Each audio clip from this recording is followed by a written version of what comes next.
નમસ્કાર મિત્રો, જો તમે પણ સ્વિંગ ટ્રેડ અથવા શોર્ટ ટર્મ ટ્રેડિંગ કરતા હો અને કોઈ સારા શેરની શોધમાં હો તો આ વિડીયોને તમે પૂરેપૂરો જોજો, કેમ કે આ વિડીયોમાં આપણે વાત કરીશું બાટા ઇન્ડિયાના શેર વિશે, જેમાં એક્સપર્ટ અનુસાર સ્વિંગ ટ્રેડિંગ માટે આ શેર ટેકનિકલી મજબૂત થઈ રહ્યો હોય એવું દેખાઈ રહ્યું છે.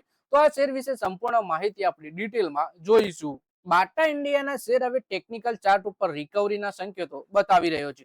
સાપ્તાહિક ચાર્ટ દર્શાવે છે કે શેર ઘણા મહિનાઓથી દબાણ હેઠળ હતો, સતત નીચલા સ્તરો ઉપર પહોંચ્યો હતો. શેર જો કે તાજેતરના અઠવાડિયામાં વેચાણનું દબાણ ઓછું થયું છે અને સ્ટોક ચોક્કસ શ્રેણીમાં સ્થિર થતો દેખાય છે. સૌથી નોંધપાત્ર રીત રિલેટિવ સ્ટ્રેન્થ ઇન્ડેક્સ એટલે કે RSI 30 ના ઉપરથી વધ્યો છે. એક સ્તર જે સામાન્ય રીતે ઓવરસોલ્ડ ઝોનમાંથી રિકવરીના સાથે સંકળાયેલું છે. એટલે કે વાત કરીએ કે બાટા ઇન્ડિયાનો શેર હવે ટેકનિકલ ચાર્ટ ઉપર રિકવરીના સંકેતો આપી રહ્યો છે. સાપ્તાહિક ચાર્ટ દર્શાવે છે કે શેર ઘણા મહિનાઓથી દબાણ હેઠળ હતો અને હવે નીચલા સ્તરેથી રિકવર થઈ રહ્યો છે. RSI 30 ના સ્તર ઉપરથી વધ્યો છે, એટલે કે આ એવું સ્તર છે જ્યાં શેર હોય તો એ ઓવરસોલ્ડ ઝોનમાંથી રિકવરી સાથે સંકળાયેલું સ્તર છે.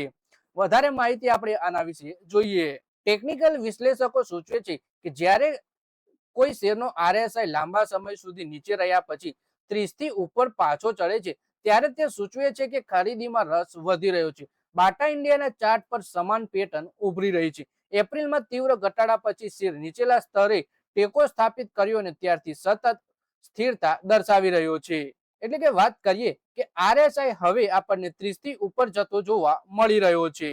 ચાર્ટ પર તાજેતરમાં માત્ર નાની નાની કેન્ડલ બની રહી છે, જે દર્શાવે છે કે વેચાણ બંને તરફ લોકોનું ધ્યાન છે, એટલે કે ખરીદી અને વેચાણ બંને તરફ લોકો ધ્યાન રાખી રહ્યા છે. આગામી અઠવાડિયામાં શેર 30 થી ઉપર રહે તો તે વધુ મજબૂત રિકવરી આવી શકે છે. દરમિયાન ટ્રેડિંગ વોલ્યુમમાં ધીમે ધીમે સુધારો પણ સ્પષ્ટ છે, જે સંભવિત ટ્રેન્ડ રિવર્સલના કેસને મજબૂત બનાવે છે. પછી વાત કરીએ કે ટ્રેડિંગ વ્યૂનો RSI સિગ્નલ 9 માર્ચે તમામ રેકોર્ડ તોડી 16 ઉપર પહોંચ્યો, સૌથી નીચે પહોંચ્યો હતો. તે બાદ 27 એપ્રિલે શેર 25 પર આવી ગયો. હવે આ શેરમાં મોટી રિકવરી જોવા મળતા 34 ઉપર RSI પાછો પહોંચી ગયો. ચાર્ટ મુજબ લાસ્ટ લો 938 રૂપિયાનો લો કેન્ડલ બનાવી રહ્યો છે, જ્યારે ચાર્ટ ઉપર આવતા જોવા મળતા 989 રૂપિયા ઉપર હાઈ પર પહોંચ્યો છે.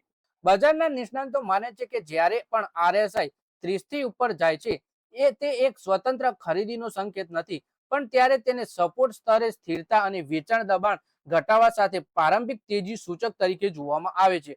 પરિણામે બાટા ઇન્ડિયા નજીકના ભવિષ્યમાં રોકાણકારો અને વેપારીઓનું ધ્યાન આકર્ષિત કરી શકે છે. જો કે કોઈ પણ રોકાણ નિર્ણય લેતા પહેલા પોતાના નાણાકીય સલાહકારની સલાહ લેવી સલાહભર્યું છે.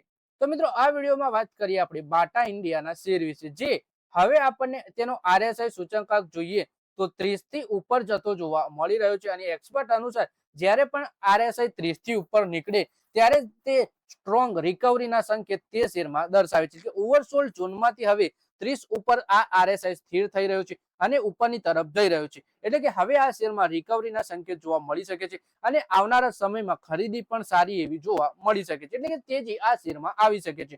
તો મિત્રો, આ વિડીયોમાં બસ આટલું જ. હવે મળીએ આવનારા વિડીયોમાં. ત્યાં સુધી વિડીયોમાં લાઈક કરો, કોમેન્ટ કરો અને વિડીયો પોતાના મિત્રો સાથે ફેસબુક, ઇન્સ્ટાગ્રામ, વોટ્સએપ બધી જગ્યાએ શેર કરો. શેર બજારની આવી જ માહિતી ગુજરાતીમાં જોવા મળે આપણી ચેનલને સબસ્ક્રાઇબ કરી દો અને ફેસબુક પેજને પણ ફોલો કરી લો. સાથે જ આપણા વિડીયોને હાઈપ કરવાનું પણ ભૂલતા નહીં.